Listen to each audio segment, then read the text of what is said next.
আসসালামু আলাইকুম সুপ্রিয় শিক্ষার্থীবৃন্দ, আশা করি সকলে ভালো আছেন। আমরা চলে আসলাম আমাদের চর্চা শুদ্ধ বাংলা অনলাইন প্ল্যাটফর্মের ক্লাসে। আজ আমরা আলোচনা করব বাংলা ব্যাকরণ। ব্যাকরণ আলোচনার ক্ষেত্রে এটা আমাদের নবম দশম শ্রেণীর পরিচ্ছেদ 2 এর অন্তর্ভুক্ত এবং একই সাথে অন্যান্য ক্লাসে এই বিষয়টি সম্পৃক্ত। তো এখানে প্রথমে ব্যাকরণ শব্দটাকে আমাদের একটু ভেঙে লিখতে হয়। ব্যাকরণ শব্দটা ভাঙলে কীরকম আসে?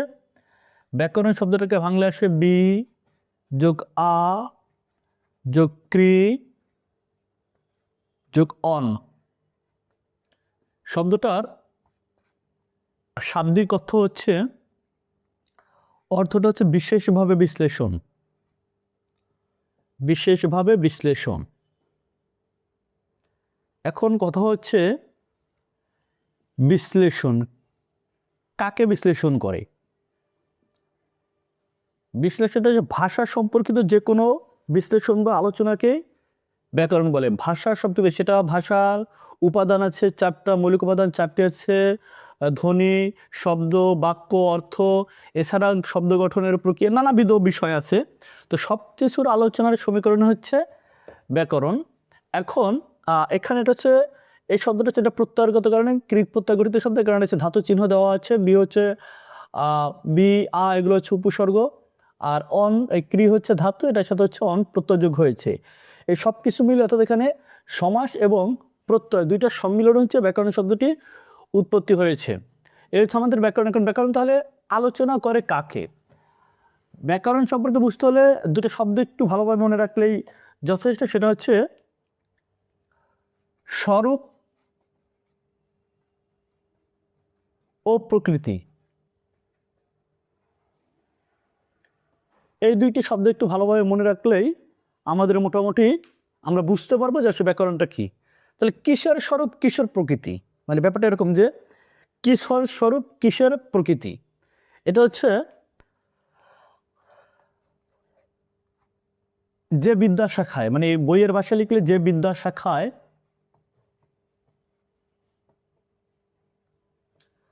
ভাষার স্বরূপ ও প্রকৃতি, ভাষার স্বরূপ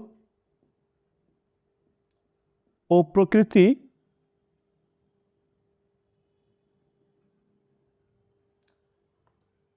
আলোচনা করা হয়, যে বিদ্যাশাখায় ভাষার স্বরূপ ও প্রকৃতি আলোচনা করা হয় তাকে ব্যাকরণ বলে। ব্যাকরণ বলে। এখন এটা বাংলা ভাষার স্বরূপ প্রকৃতি মানে বিশ্লেষণ করলে বাংলা ভাষার ব্যাকরণ, যদি ইংরেজি ভাষার ইংরেজি ভাষার ব্যাকরণ, যা যা যে কোনো ভাষার মানে মূল ভাষার উৎপত্তির প্রক্রিয়াগুলো নিয়ে আলোচনা করলে সেটা হয় ব্যাকরণ। এবার আসে আমাদের বাংলা ভাষার ব্যাকরণের কি অবস্থা, মানে আমাদের ব্যাকরণ কবে থেকে আসলো, কি ঘটনা না ঘটনা, একটু ইতিহাস ভিত্তিক একটু তথ্য নিয়ে তারপর আমরা আমাদের ব্যাকরণের অন্যান্য বিষয়ে আলোচনায় যাব। আমাদের ব্যাকরণের কথা যদি মনে রাখতে হয়, মানে আমাদের বাংলা ভাষার ব্যাকরণ, সেক্ষেত্রে আমি একটু বলবো আমাদের 1757 সালের পলাশীর যুদ্ধ। এটা আমাদের ভারত উপমহাদেশের জন্য অনেক বড় একটা ট্র্যাজেডি এবং একই সাথে আমাদের এখানকার বেশ কিছু পরিবর্তনের ভিত্তিভূমি হচ্ছে ওই জায়গাটা। 1757 সালে দেখেন পলাশীর যুদ্ধ হয়, কিন্তু 1757 সালে পলাশীর যুদ্ধ হয়েছে ইংরেজদের সাথে বাঙালিদের, আমাদের ভারতীয় উপমহাদেশের। কিন্তু তাহলে প্রথম দিনে কি মানে ইংরেজ রাইসাই কি যুদ্ধ করছে? না, ইংরেজরা দেখেন আমাদের ইতিহাসে আরেকটা ঘটনা হচ্ছে 1498 ভাস্কো দা গামা, পর্তুগিজ নাবিক ভাস্কো দা গামা, তিনি প্রথম পর্তুগাল থেকে অর্থাৎ ইউরোপ থেকে আমাদের ভারতবর্ষে আসার জলপথ আবিষ্কার করেন 1498 সালে। এর পরে হচ্ছে মূলত এই ইউরোপিয়ানরা আমাদের এখানে আসে শুরু করে। তারপর চিন্তা করেন 1498, তারপরে 1498 থেকে 1598, 1598 থেকে 1698, 1698 থেকে 1757, প্রায় 250 বছর এখানে হচ্ছে ইউরোপিয়ানরা এসেছে। ইংরেজ ইস্ট ইন্ডিয়া কোম্পানি 1600 সালে এখানে আসছে, 1600 সালে আসছে, তার মানে 1757, প্রায় 157 বছর আমাদের এই ভৌগোলিক অঞ্চলে চলাফেরা করেছে, ব্যবসা বাণিজ্য করেছে, মানুষের চিন্তাধারা নিয়ে তারা গবেষণা করেছে। দেন তারা পলাশীর যুদ্ধের মতো একটা অনেক ষড়যন্ত্র গেছে। আমাকে যেখানে যেতে চাচ্ছি সেটা হচ্ছে, তার মানে ইংরেজদের আগমন বা ইংরেজ বলতে হচ্ছে ইউরোপিয়ানদের আগমনের সাথে আমাদের একটা ব্যাকরণ উৎপত্তির একটা সম্পৃক্ততা আছে। কীরকম? প্রথমে একটু মনে রাখি, আমাদের বাংলা ব্যাকরণের জন্য 1743 সাল কি হয়েছে? পর্তুগিজ ভাষায় বাংলা ব্যাকরণ রচনা। আজব লাগে না? পর্তুগিজ ভাষায় বাংলা ভাষার ব্যাকরণ রচনা, মানে বাংলা ব্যাকরণ রচনা। স্যার এই পর্তুগিজ ভাষায় কেন করছে, বাংলা ভাষা করলে সমস্যা কি ছিল? প্রশ্ন হচ্ছে এই জায়গায় কেন করেছে। জাস্ট আপনি আজকে দাঁড়িয়ে যেই কারণে ইংলিশ শিখেন, বা আমরা যারা কম্পিউটার সম্পর্কে শিখতে চাই, বাইনারি পদ্ধতি বা আরও অন্যান্য সংখ্যাভিত্তিক পদ্ধতি শিখতে চাই, কেন শিখি? হোয়াই? প্রয়োজনে। ইংরেজি ব্যাকরণ কেন শিখি? ইংরেজি ভাষা কেন শিখি? যাতে ইংরেজি ব্যাকরণটা শিখি, যাতে ইংরেজি ভাষাটা ভালোভাবে আমি শিখে যখন বিদেশে যাবো বা অন্যান্য বহির্বিশ্বের চাকরি বাকরি অন্য কেরিয়ার চিন্তা করবো, তখন যাতে আমি ইংরেজিতে ভালোভাবে করতে পারি। তার মানে ইংরেজি ভাষা দক্ষতা অর্জন। সেম একই কারণে। কারণ যখন ইউরোপিয়ান আমাদের এই ভারত উপমহাদেশে আসে, তখন আমাদের ভারত উপমহাদেশে আমরা মসলিনের নাম শুনেছি, আমরা আমাদের অতীত অনেক কৃষি পণ্য বা শিল্প পণ্যের নাম শুনেছি, যেগুলোর জন্য আমরা বিখ্যাত ছিলাম।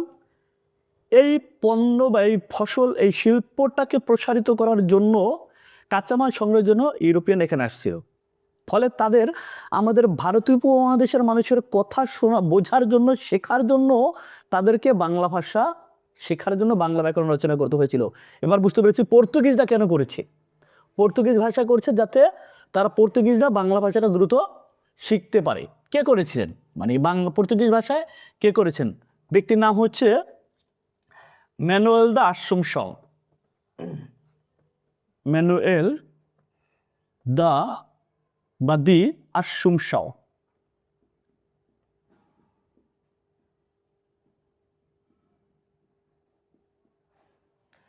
এই ভদ্রলোক হচ্ছে প্রথম পর্তুগিজ ভাষা বাংলা ব্যাকরণ রচনা করে 1743 সালে। এটা হচ্ছে আমাদের বাংলা ভাষার প্রথম কোনো রচনা, সেটা পর্তুগিজ ভাষায়, মানে বাংলা ভাষার প্রথম ব্যাকরণ রচনা করেছে। এরপরে 1778 সালের একটু সম্পৃক্ততা আছে। 1778 সালে কি হয়েছে দেখেন, 1743-এ পর্তুগিজরা, এরপরে 1778 সাল, এটা হচ্ছে ইংরেজি ভাষায় বাংলা ব্যাকরণ রচনা। ইংরেজি ভাষায় বাংলা ব্যাকরণ রচনা, ইংরেজি ভাষায় বাংলা ব্যাকরণ রচনা।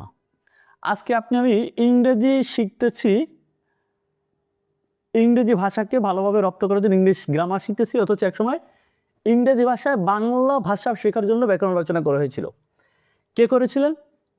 এই ব্যক্তিটির নাম হচ্ছে Nathaniel Brassey Halhed. Nathaniel Brassey Halhed.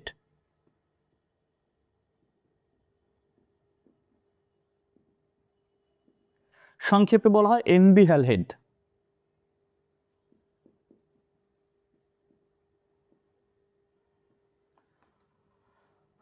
এই ভদ্রলোক প্রথম হচ্ছে আমাদের বাংলা ভাষা, মানে বাংলা ব্যাকরণটাকে ইংরেজি ভাষা রচনা করেছে। যে পর্তুগিজরা সবার আগে করেছে, তারপরে ইংরেজরা করেছে।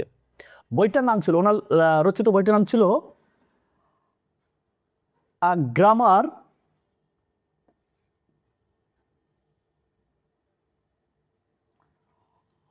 Of the Bengal language.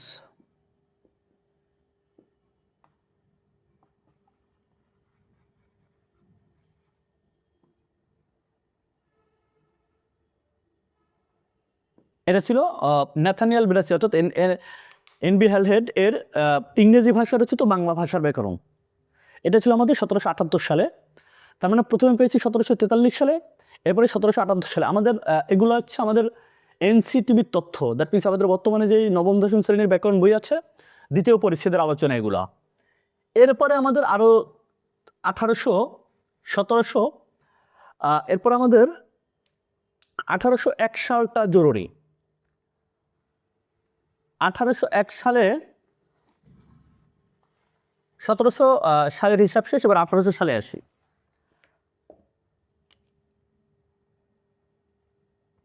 1801 সালে দুজন ব্যক্তি, একজন হচ্ছে উইলিয়াম কেরি।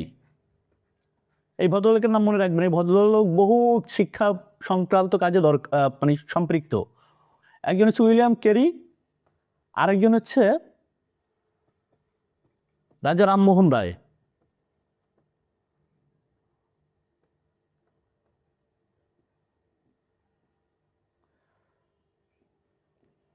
এরা দুইজনে, এরা কিন্তু বাঙালি।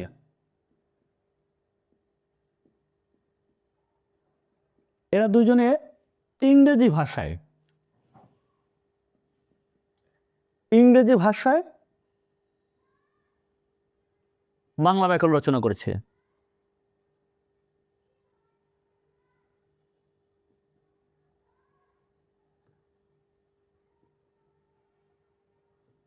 (1801 সালে দুজনেই। সর্বশেষ এবার আসি আমাদের বাঙালি কর্তৃক কে করেছে। এই উইলিয়াম 1833 সালে বাংলা ভাষায় প্রথম বাংলা ব্যাকরণ রচনা